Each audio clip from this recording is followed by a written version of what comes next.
Hi, this is Mayuri from Goa. I mostly work on women issues, body politics, body shaming. I use text, poem, some drawing in my work. Uh, my I the this journey started from my college time. So I was experimenting on my body. That time I was shamed for putting a nude work, uh, on displaying a nude work. So I was questioned by every colleagues of my college and like मैंने जब print किए थे मेरे body print और लगाए थे। उस समय क्या था कि मेरे कलीग्स थे वो बोलने लगे कि हाँ आप न्यूड नहीं बना सकते। बाद में I started to question them why so. बाद में मैंने कुछ सर्वेस किए। सर्वे में हॉस्टल में रहती थी, वहाँ से मैंने बहुत कलीग्स थे मेरे जैसे फीमेल फ्रेंड्स, उनको सर्वे कुछ क्वेश्चंस किए। तब on body, on sex, on the periods. तो उस समय क्या हुआ था कि वो लोग एज मैं औरत होके भी वो लोग हेजिटेट होते थे कि मेरे से बात करने की, कि ये क्या बोल रही है, ये क्या अलग कैसे। Then I started this work like oh my oh man I am your वजाना why you are shaming of me. वो बाद में मैंने पोएम लिखी और ऐसे करके ये चीज़ें मेरी शुरू हो गए। आई यूज स्टेटमेंट जैसे I was not created for pleasure करके।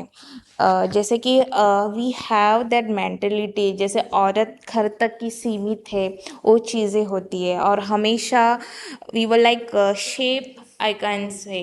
So even I say like women are not born, they are created by the society. So they always told by the society what to do, what not to do, how to wear your dress, how to choose your all the stuff like play stuff like खिलौने कैसे आपको सिर्फ doll ही दी जाती है और आपको जो भातुकली की खिलौने होते जो जिसमें बर्तन खाना बनाएगा वो चीज़ें दी जाती।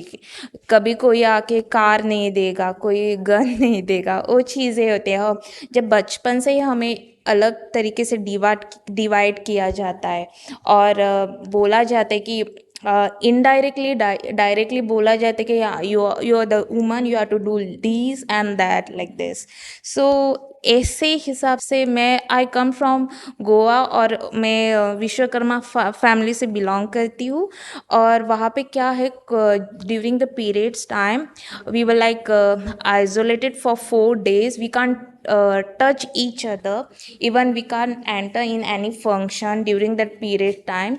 So and उस समय क्या बोला जाता है कि उस समय इम्प्योर माना जाता है। But the cow dung, I have one work on cow dung. So वो वर्क कहता है कि जब कावडंग हम लोग specially the Hindu use to purify the home and all.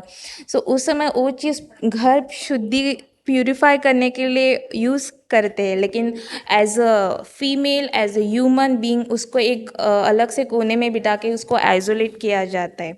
So I always question that idea. So why like this like. So these are my journey, and these journey especially the thread और वो चीज़ें कब दी during my college time. मैं घर से बिना permission, I can say जैसे I didn't get permission from my family to study further. So मैंने मेरे दोस्तों से हेल्प लेके मैं मास्टर्स के लिए अप्लाई किया था। और उस समय मेरे पास पैसे नहीं, से मैं स्कॉलरशिप पे वो पूरा मास्टर्स कंप्लीट किया। And I borrowed from my friends. So material भी हमारा बहुत कॉस्टली रहता, तो and thread and fabric is a more cheaper than everything like that colour material. So इसलिए ये मेन मेरा मीडियम बन गया अभी। तो वो वहाँ से मैंने शुरुआत की थ्रेड यूज़ करना, ये चीज़ें करना। और I come from Goa, so we have that tradition of चूज़ो मेकिंग। उस हमारे वहाँ पे क्या होता है कि औरतों जब शादी होती है तब औरतों को एक दहेज के रूप में वी कैन से लाइक जो लड़की होती है उनको ना सिखाया जाता है एम्ब्रॉयडरी वो चीज़ें, और वो बोला जाता है कि हाँ आप सीखो, अगर आप नहीं सीखे तो आपकी सास क्या बोलेगी, अपने माँ माँ बाप ने आपके स्पेशली अपने माँ ने आपको कुछ नहीं सीखा, आपको कुछ नहीं आता। सो फोर्सफुली मेरी माँ ने जब हम लोग समर के वेकेशन रहते हमें मुझे सिखाया था ये चीज़ें।